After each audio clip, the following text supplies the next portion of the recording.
It was a chaotic dragon boat festival morning, with war and turmoil all around. Yet the Shangguan household was like a boiling pot of oil.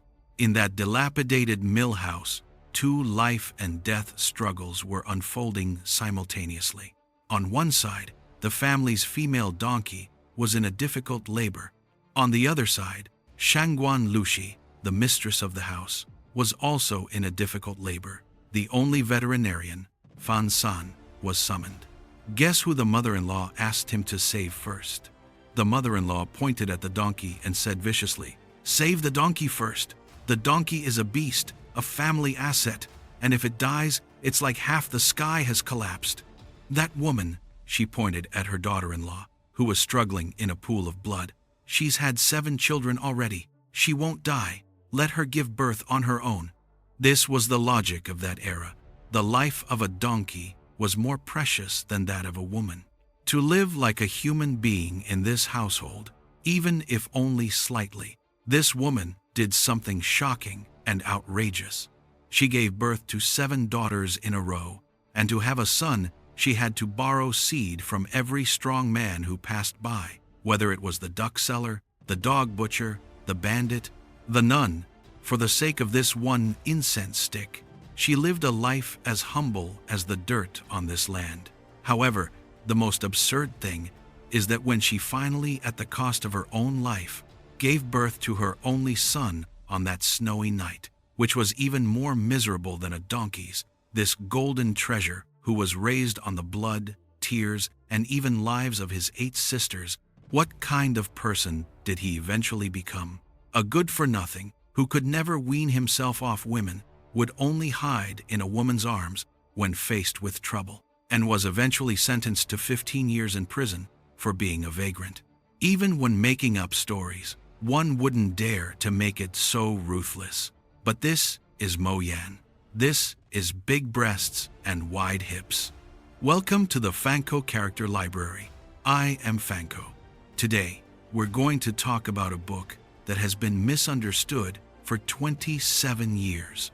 A national epic that is soaked in blood and tears rather than a pornographic book. Let us prepare ourselves and then begin our story for today.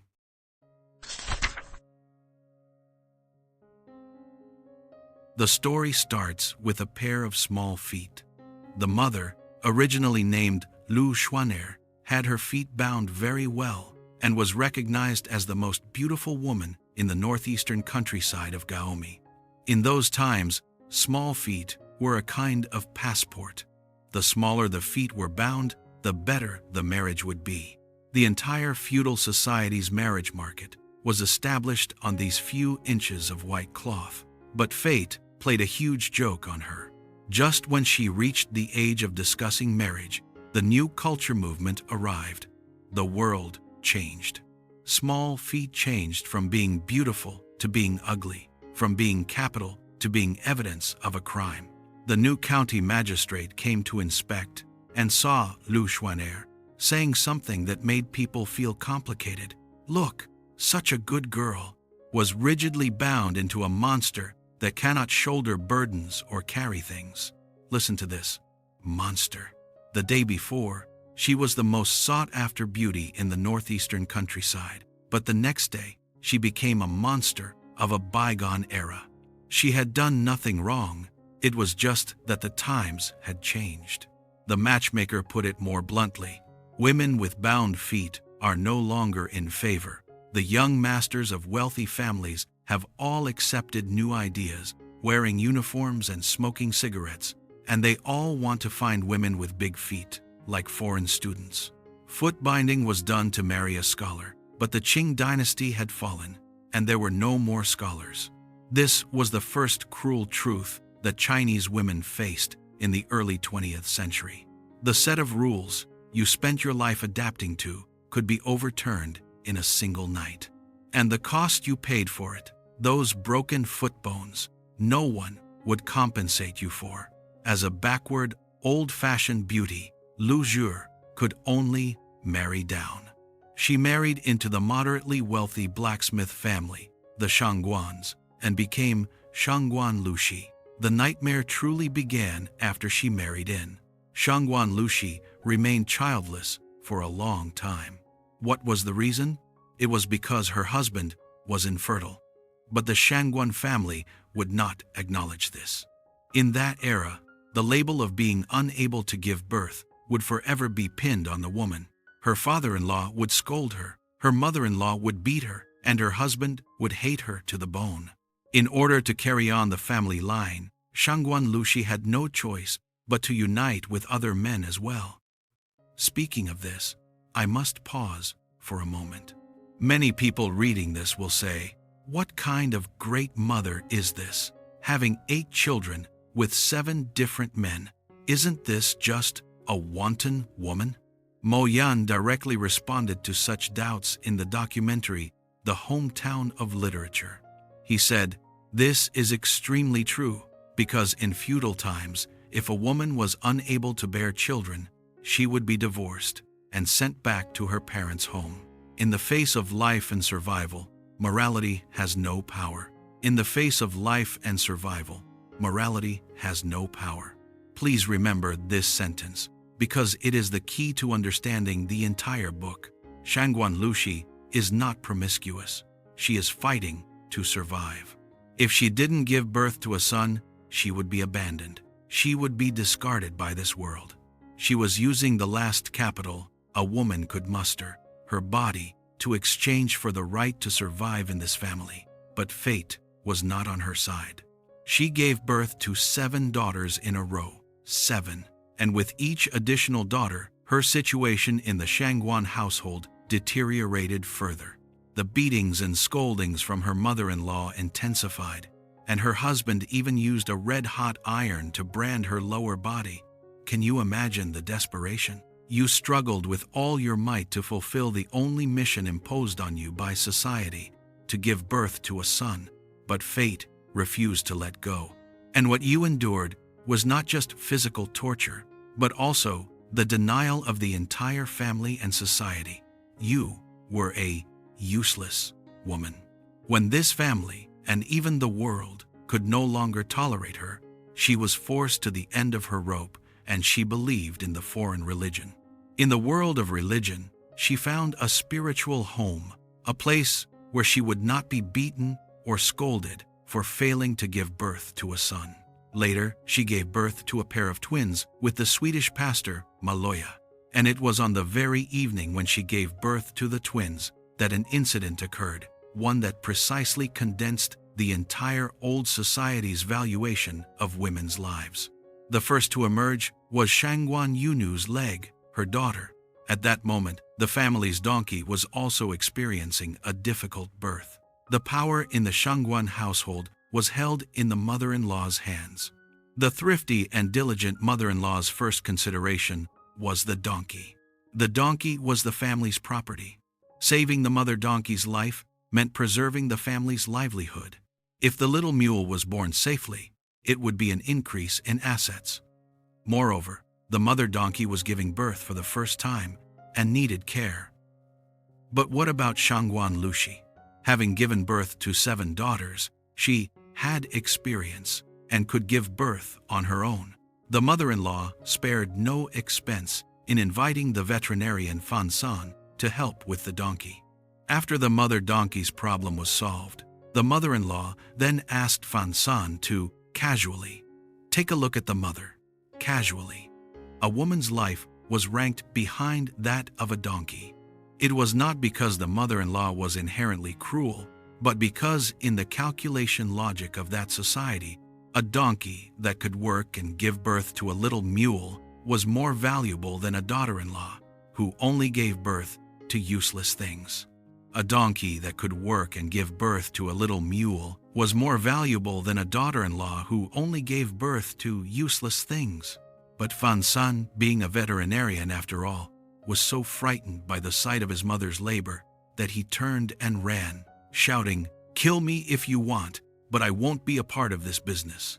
With no other choice, mother-in-law had to ask her enemy, Sun Dagu, for help, and it was only then that Shangguan Lushi gave birth to Shangguan Yunu and her only son, Shangguan Jingtong. The son had finally arrived. But do you think the hardships ended there? No, it was precisely during this time that the Japanese arrived. The Japanese army entered the village, and at first mother-in-law was not worried, with a simple logic. Aren't the Japanese also human? Didn't they occupy the northeastern countryside and still rely on us common people to farm and pay rent? This is the thinking of ordinary people in traditional society. It's just a change of landlord, and whoever comes, we still have to pay rent.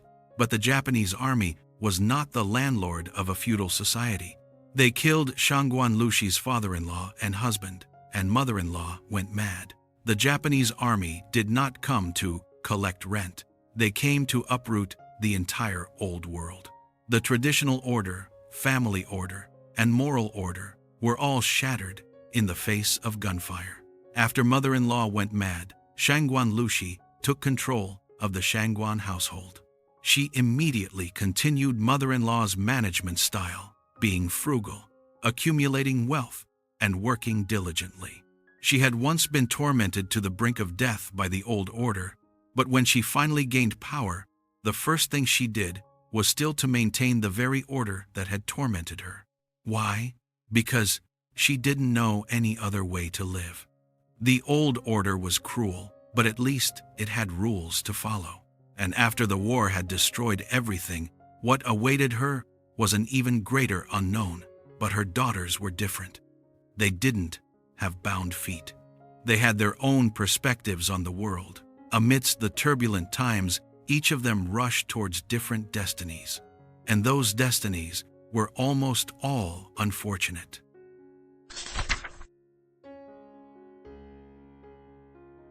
Before telling the story of her daughters, I want to say something cruel. In the chaotic China of the 20th century, the cards that women could play were limited to just two: beauty and flesh.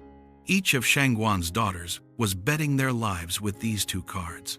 If they won, the whole family would be well fed and warmly clothed.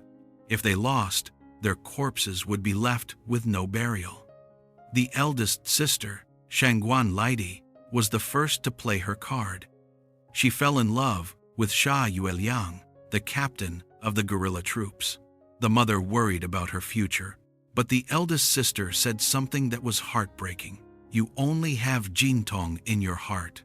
We daughters are probably not even worth a dog's feces to you.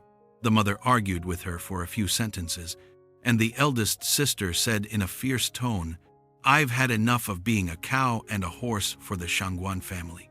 This sentence revealed the eldest daughter's situation. In this family, she was used as cheap labor, but had no return to look forward to. In comparison, the guerrilla captain at least gave her an opportunity to be seen. Sha Yueliang initially did well, sending a piece of fur to each member of the Shangguan family, but good times didn't last. This anti-Japanese guerrilla team, which didn't belong to the Nationalist Army or the Communist Army, surrendered to the Japanese army after being desperate, and Sha Yueliang died later. The eldest sister returned home in a mentally unstable state and was later forced to marry the mute Sun Buyan. In a conflict, Sun Buyan strangled the bird seller Han, and the eldest sister, in an attempt to save the person, killed her husband with a stool and a door bolt, and was eventually executed by firing squad. On the day of the execution, there were over 10,000 onlookers. Second sister Shangguan Zhaodi also went against her mother's wishes and married Sima Ku, the second manager of the wealthy Fu Shengtang family, as his fourth concubine. Sima Ku had once been a hero in the first wave of resistance against the Japanese army. But after a grand victory celebration, the Japanese army retaliated with a bloody massacre, killing most of his family members. After the War of Resistance was won, Sima Ku joined the Nationalist Army and, together with an American pilot, staged a shocking flight performance that stunned the entire town. Later, the American pilot married sixth sister, Shangguan Nyandi, but during the subsequent conflict between the Nationalists and the Communists, the troops led by Lu Liren attacked Sima Ku's position. Second sister died in the crossfire, prompting sixth sister to confront fifth sister, Shangguan Pandi, you've already killed second sister with your artillery. Do you want to kill us too? The husbands of the sisters faced each other on the battlefield, and yet it was their own sister who died. Fifth sister, Shangguan Pandi, was married to Lu Liren, the political commissar of the Communist Party's explosives unit. This Lu Liren was originally named Jiang Liren, but he changed his surname to Lu to avoid sharing the same surname as Chiang Kai-shek, and later changed his name again to Li Du, repeatedly changing his name to avoid being haunted by his past. Mother had seen very early on that Lu Liren was eloquent, courageous, and charismatic, saying, "The future world will certainly be Lu Liren's." Mother's words were fulfilled. Sha Yueliang and Sima Ku were both eliminated, and Lu Liren successfully established himself. However, as he held higher offices, his position became increasingly insignificant, and he died of a heart attack during a time of famine. With her husband's political umbrella gone, the desperate fifth sister also took her own life. The love of sixth sister Shangguan Niandi was the most romantic yet fleeting episode in the entire book. While she was herding sheep, she was spotted by American pilot Babbitt from the sky. Later, Babbitt's parachute landed precisely on the grass, covering sixth sister. She let out a cry of surprise, and before her eyes was a vast expanse of white. As the sheep scattered and ran away, she saw Babbitt landing under the white clouds, with a pink face full of smiles, a heavenly god descending to earth. She looked up, gazing blankly at Babbitt as he quickly descended, her heart filled with admiration and love for him. However, during the war, Babbitt became separated from sixth sister, and after being injured, he took refuge in a mountain cave. Sixth sister went through great hardships to find him, and when the couple was reunited, they were overcome with a mix of sorrow and joy. But at the very moment they were embracing, the woman hiding Babbitt pulled the pin on 3 hand grenades behind them, and all 3 perished together. Did you see that? The eldest sister married a guerrilla captain and was executed by firing squad after killing her husband. The second sister married a nationalist officer and died in the war. The fifth sister married a communist leader and took her own life. The sixth sister married an American soldier and died in the war. These sons-in-law, each and every one, held power and influence. But in a time of chaos, power and influence are fleeting. One day, they would be full of swagger, and the next, they would be nothing but a corpse. And as for the sisters who remained unmarried, their fates were even more brutal. The third sister, Shangguan Lingdi, became friends with a leader of refugees from outside the area, a man named Bird Han. At that time, the local people had no food to eat, so how could they accommodate outsiders? As a result, the refugees fought for their lives, begging for just a small space to forage for wild vegetables in the local area. Birdhan was an expert with a slingshot, and he often brought many wild birds to the third sister, allowing the Shangguan family to survive. Later, Birdhan was taken away by the Japanese. The third sister, like the eldest sister, also went mad, but in her madness, she somehow became the local bird spirit. People came one after another to ask for medicine and fortune-telling, and her reputation spread far and wide, with some even traveling by sea from afar to seek her out. However, later on, when Simaku held a flying performance with American pilots, the third sister, Bird Fairy, had her desire to fly ignited. She flew out from the cliff and never came back after taking off. At this point, I must talk about the fourth sister, because the story of fourth sister Shangguan Shangdi is the most heart-wrenching segment among all the sisters. It was the 18th of February, 1941, in the morning, and the whole family had been unable to make ends meet. Fourth sister handed a stack of banknotes to her mother, who had just recovered from a serious illness, saying, "Mother, I've sold myself, and the price is still decent." She then knelt down and kowtowed to her mother. After that she got up, touched the head of fifth sister, patted the face of sixth sister, and touched the ear of seventh sister, then hastily held up Shangguan Jintong's face and gave him a kiss. She said, "Jintong, grow up well and grow up fast, for our Shangguan family is now relying on you." Then she turned around and walked away, entering a brothel. A teenage girl used her own body to exchange for a way out for her entire family, giving them a chance to survive. Years later, the fourth sister returned with a pipa. The pipa contained precious stones, diamonds, and gold that she had endured humiliation and hardship to obtain. But the commune cadres suspected it was a radio transmitter hidden by an enemy agent and confiscated everything. The fourth sister possibly contracted a venereal disease. Her eyes went blind, and her body was covered in festering sores, eventually dying in her mother's arms. The seventh sister, Shangguan Cutie, also met with a similar unfortunate fate. After the family's food supply was cut off, Shangguan Lushi had no choice but to go to the county town's human market to sell her daughters in exchange for grain. Before they left, the mother and daughter picked through the trash and ate some rotten vegetable leaves, which gave them the strength to make it to the human market. The seventh sister was chosen by a countess from Harbin, Rostov, and was traded for some banknotes. But Shangguan Lushi fell ill again, and the money from selling the seventh sister was spent. As for the eighth sister, also Shangguan Jintong's twin sister, Shangguan Yunu, she was born blind. A blind girl in that era did not even have the qualification to be sold.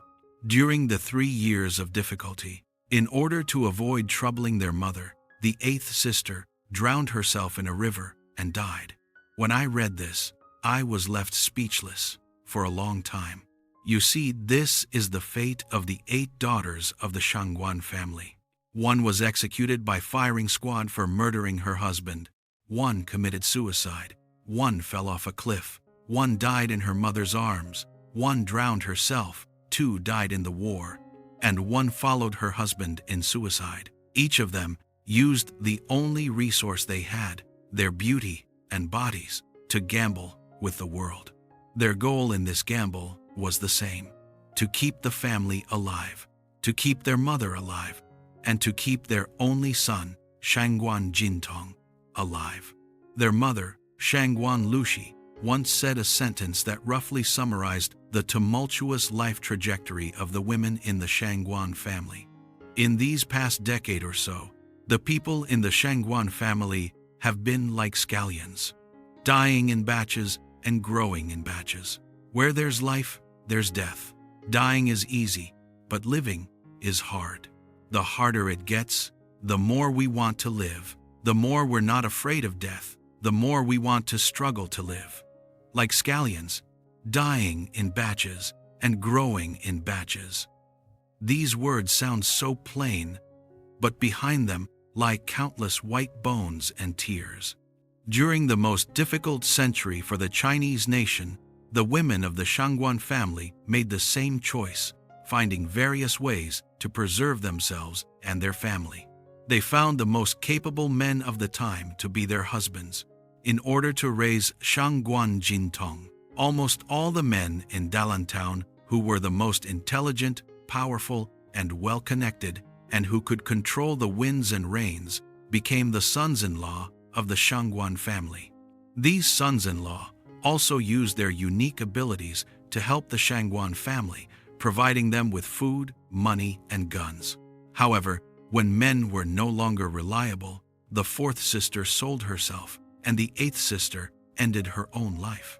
All of this was done to reduce the burden and help their mother maintain the family in another way. And the sister's goal was achieved. The family was maintained. The mother lived into old age.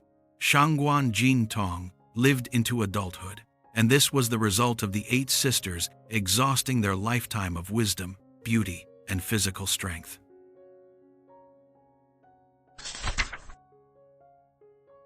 After discussing the 8 sisters, we can finally talk about the precious son who was preserved by the entire family at all costs. Shangguan Jintong. In traditional society, what does a son represent? The continuation of the family line, a strong labor force, the hope of the family, and the perpetuation of ancestral worship. The mother endured a lifetime of humiliation.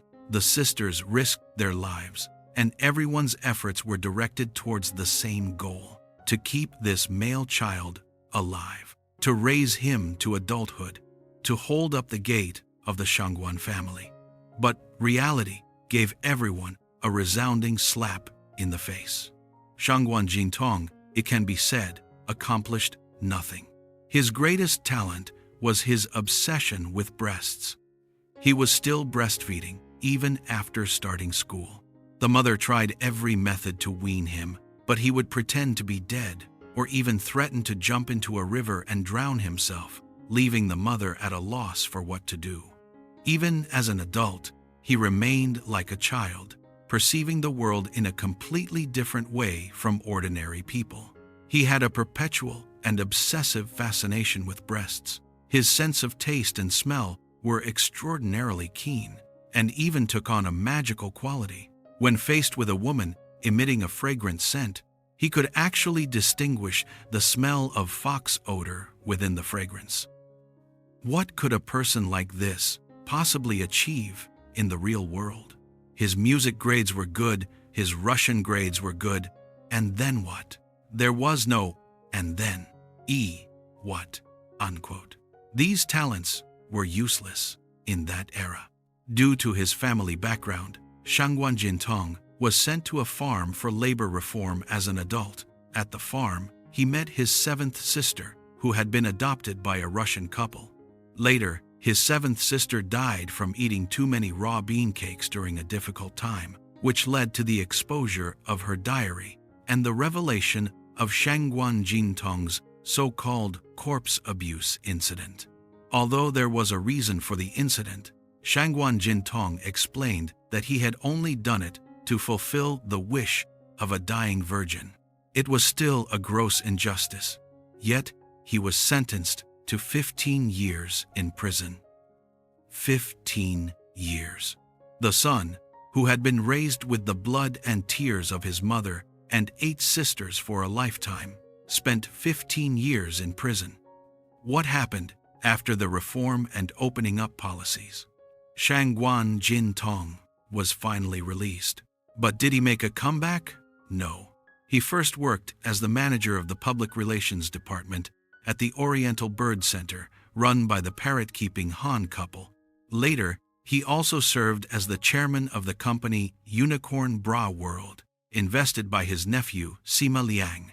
Just listen to this name, Unicorn Bra World. Mo Yan's satire is simply piercing. A person who has been infatuated with breasts all his life, and his final career is related to bras. But even so, he was still deceived. The company went bankrupt, and he accomplished nothing, finally burying his mother and settling in a church. When it comes to this point, you may not be able to help but scold. This is a complete waste.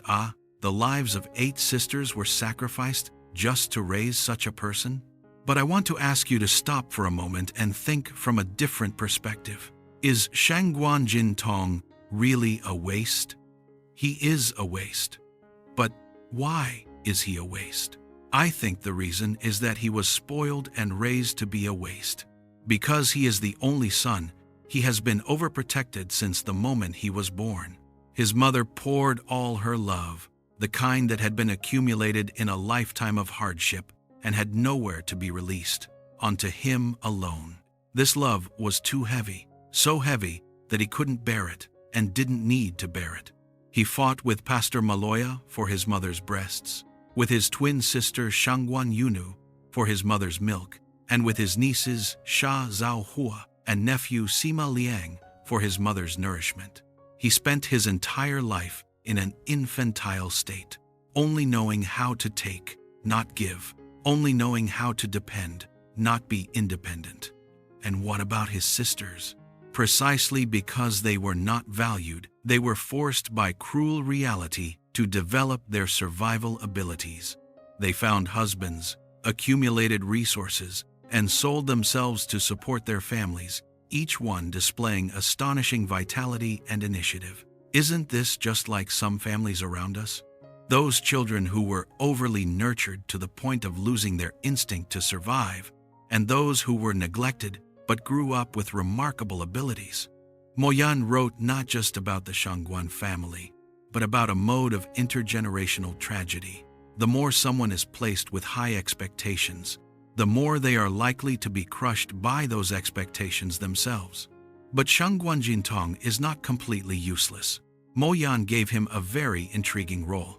In the locally mysterious snow market, a kind of market on the snow where people exchange goods through bartering and can only use their eyes to look and their noses to smell, using his hands to touch and his heart to feel and ponder. Unable to speak, Shangguan Jintong had transformed into a snow boy.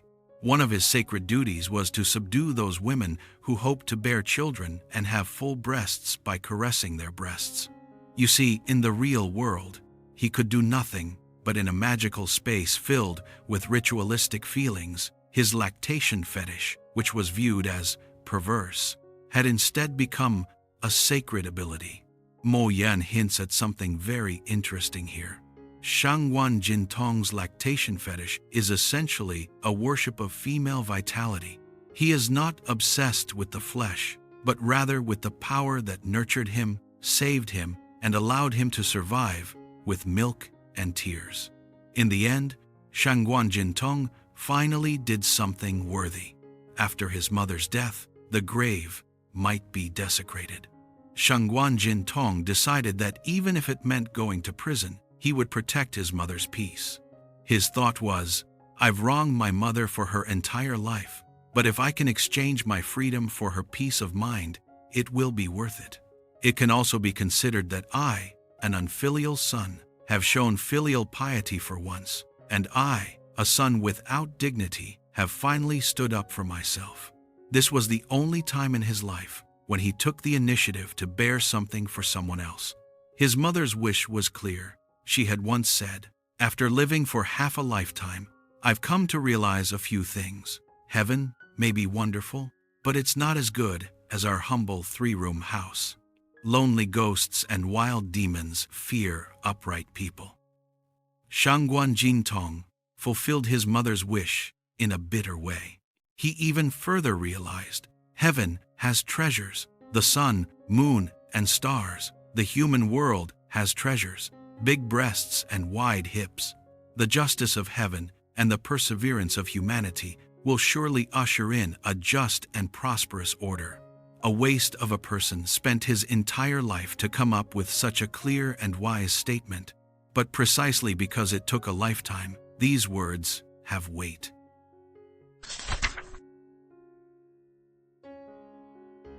At this point, I'd like to discuss a fascinating dimension with everyone.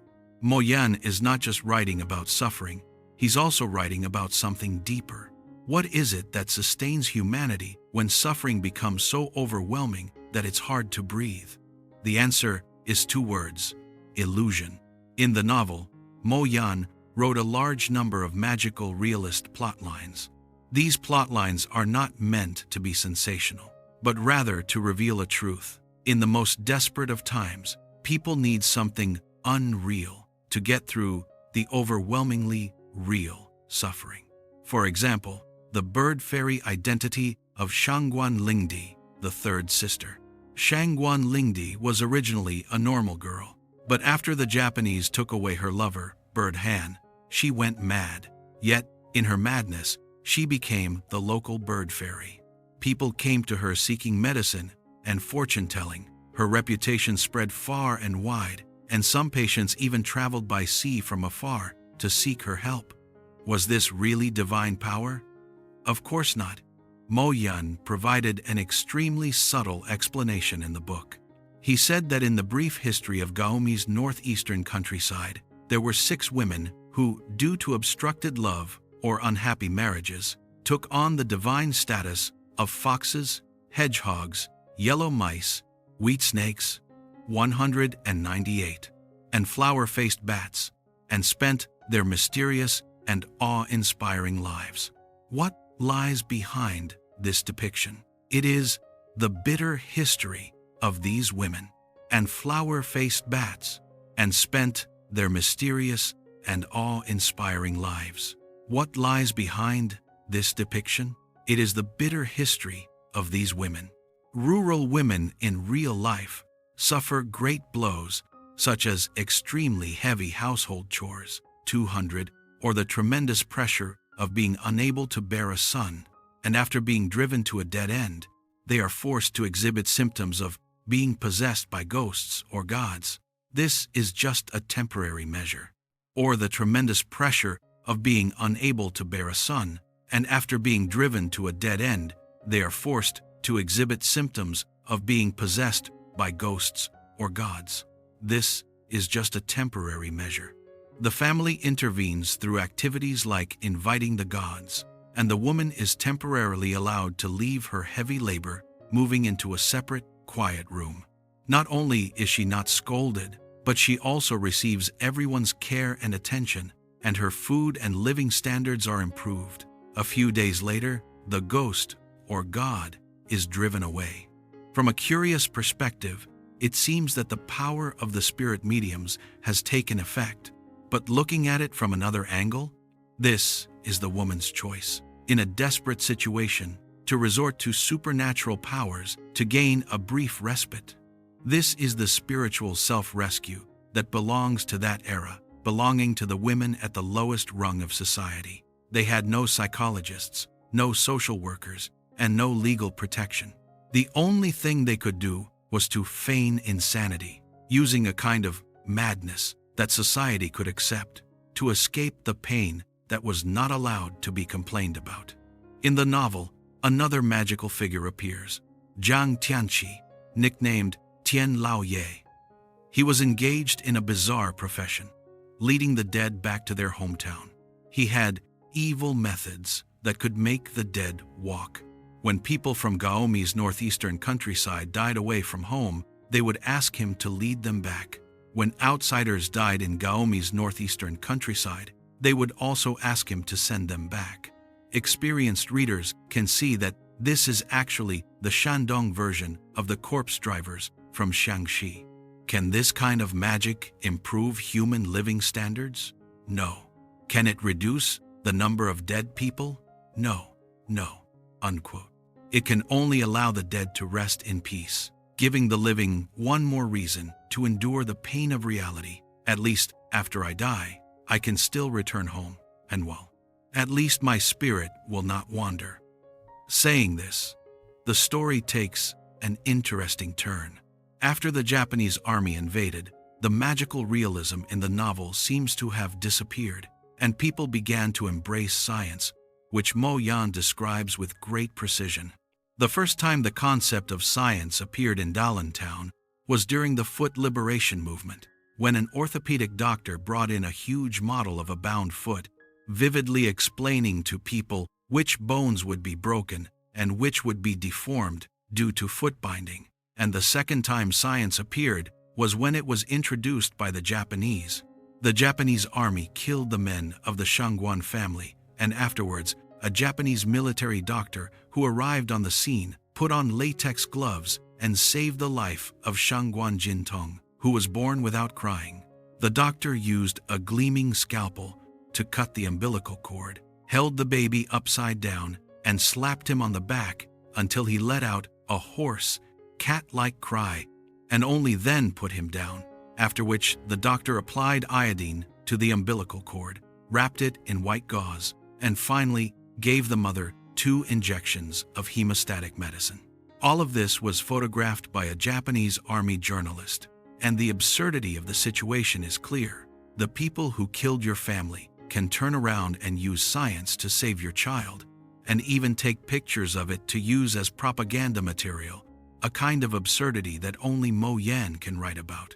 Later, the 5th sister, Shangguan Pandi, who participated in the revolution, still sent their mother a few vitamin tablets during the famine. It was said that, One vitamin tablet can replace one big cabbage and 2 eggs. Science had arrived, and the old magic had retreated from the stage. But did science really bring about a better order?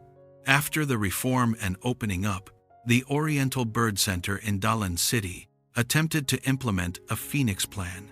They wanted to breed a phoenix that existed only in legends by crossbreeding ostriches, golden pheasants, and peacocks. I couldn't help but laugh when I read this. So-called science had once again donned a cloak of magic.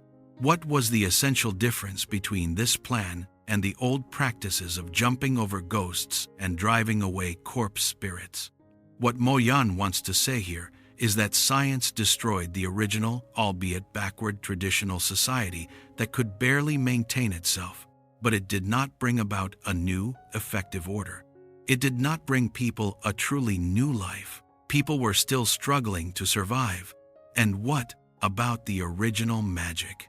Although it is backward and superstitious, at least it can comfort people's hearts and bring a touch of absurd humor in the process of being passed down from mouth to mouth. This makes me think of a question. Isn't our life today also filled with this kind of new bottle, old wine magic?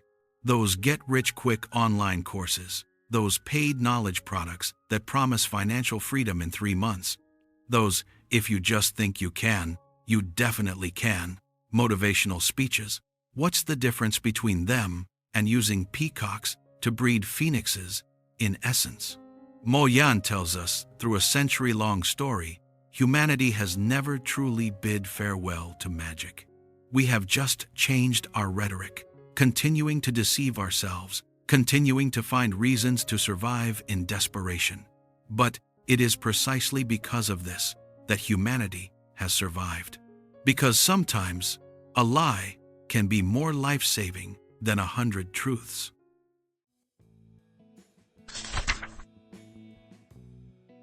In the end of the novel, Mo Yan paints a picture of hunting in the marshes. After the shot is fired, a group of swans struggle to take flight. There were 2 that had been hit, one floating in the shallow water, doomed to die. Another was flailing its wings in the tall grass, its wings dragging in the mud and water, its neck smeared with blood, twisting and swaying, resembling a colorful snake in a dance.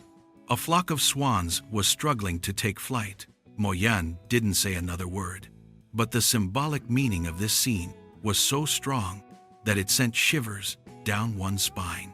Isn't this the fate of the Shangguan family? In the midst of gunfire and bullets, the swans' dance and flight have become secondary. At this moment, all the swans have only one task: to survive. Some had been hit, floating on the water's surface, doomed to die. Those were the 2nd and 6th sisters. Those were the 3rd and 4th sisters. Some were struggling in the tall grass, dragging their blood-stained wings, their painful postures somehow still resembling a beautiful dance. That was Shangguan Lushi, the mother. And finally, some swans managed to fly up, laboriously, clumsily, and covered in wounds. The mother flew up. She lived to be 95 years old.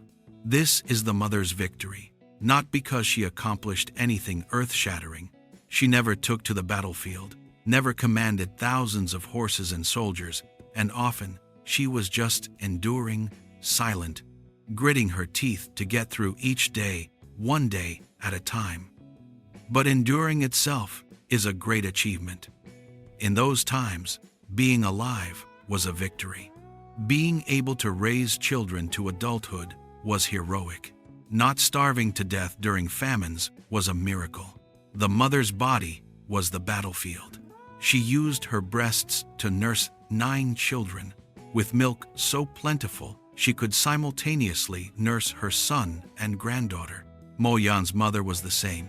He recalled that his mother gave birth to 8 children, and while pregnant, she still worked in the fields, only returning home after her feet were soaked in amniotic fluid. After giving birth in the middle of the night, she would go to the fields to hurriedly transport grain. During difficult times, she ate grass like a cow. The frequent childbirth and torment of hunger left her body plagued by many illnesses. Mo Yan couldn't help but cry every time he remembered his mother, and so he decided to write a long novel to comfort her spirit in heaven. Now, do you understand? Why did Mo Yan complete this 500,000 character novel in just 83 days? Because that wasn't writing. It was a son using words to Tao to his mother. Every character was a tear, every page a bow. The Shangguan sisters suffered greatly, but their wishes were not in vain. In his later years, Shangguan Jintong may have accomplished nothing, but he survived without doing anything that would harm heaven or humanity.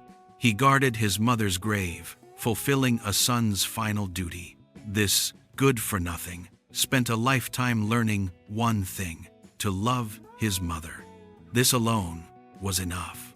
Throughout the book, Mo Yan repeatedly uses his unique writing style to depict a world where the less fear of death, the more one struggles to live. He is skilled at writing about the adult world's absurdity from a child's perspective.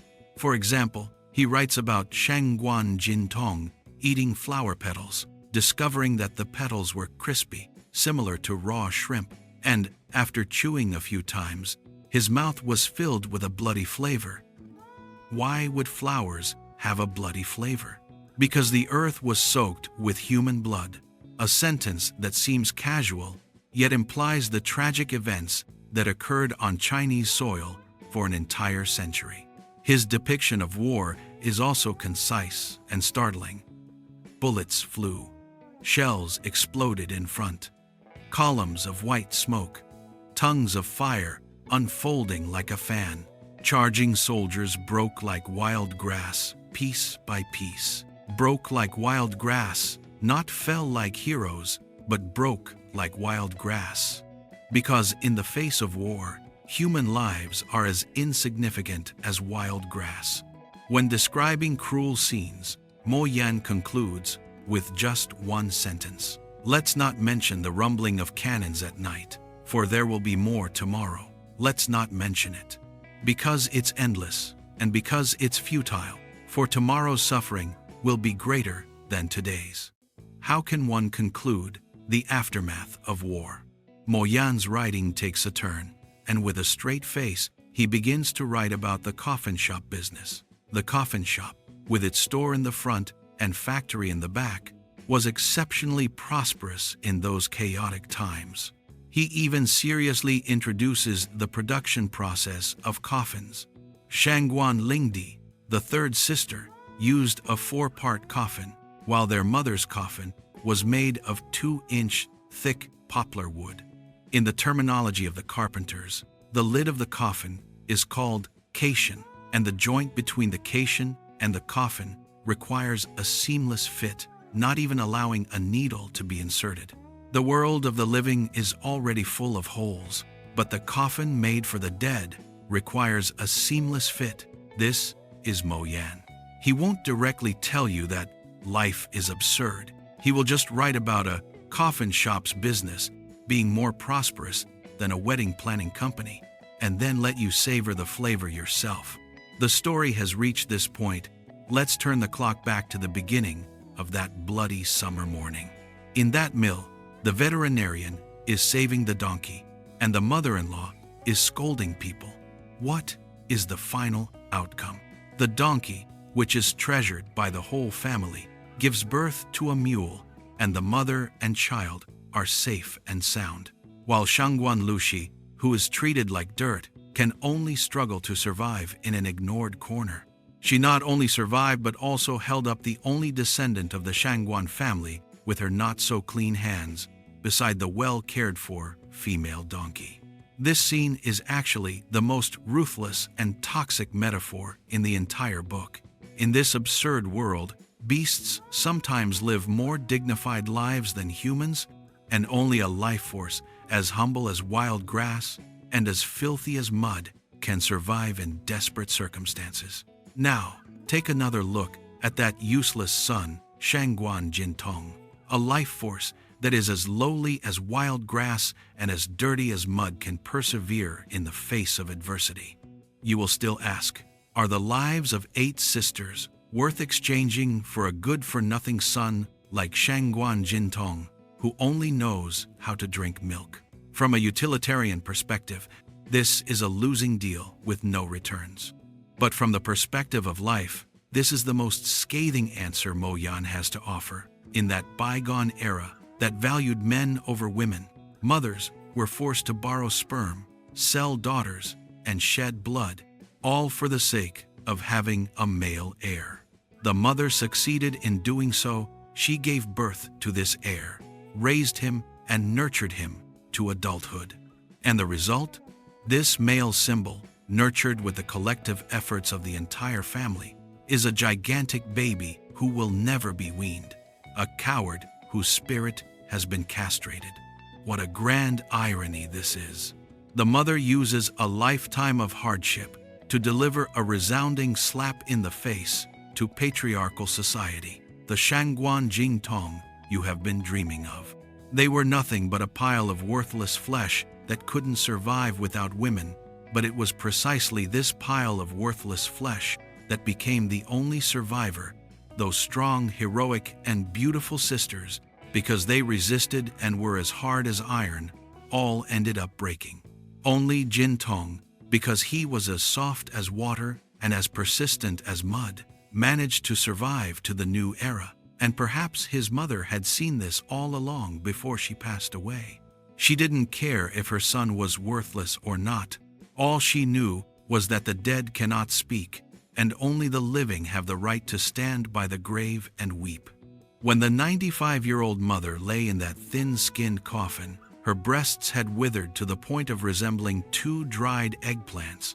Yet it was precisely these withered organs that had once nourished bandits, nourished soldiers, and nourished that chaotic and filthy century, much like the Yangtze River. She didn't need to be eulogized as great because the word great was too light and couldn't weigh down the centuries' worth of dust on her body. She simply lived. She lived like a mother beast protecting its young, like the earth enduring trampling, and that was all. Therefore, when we close this book, Big Breasts and Wide Hips, looking back at the history of your family, there must also be a woman like Shangguan Lushi. She may not have a name, nor a tombstone. She may also have had bound feet, endured her husband's beatings, and in years of famine stuffed the last moldy pancake into your ancestors' mouths.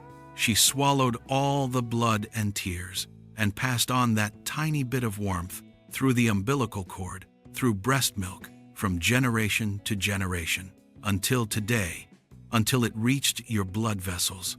Big breasts are the source of life. Wide hips are the foundation of reproduction.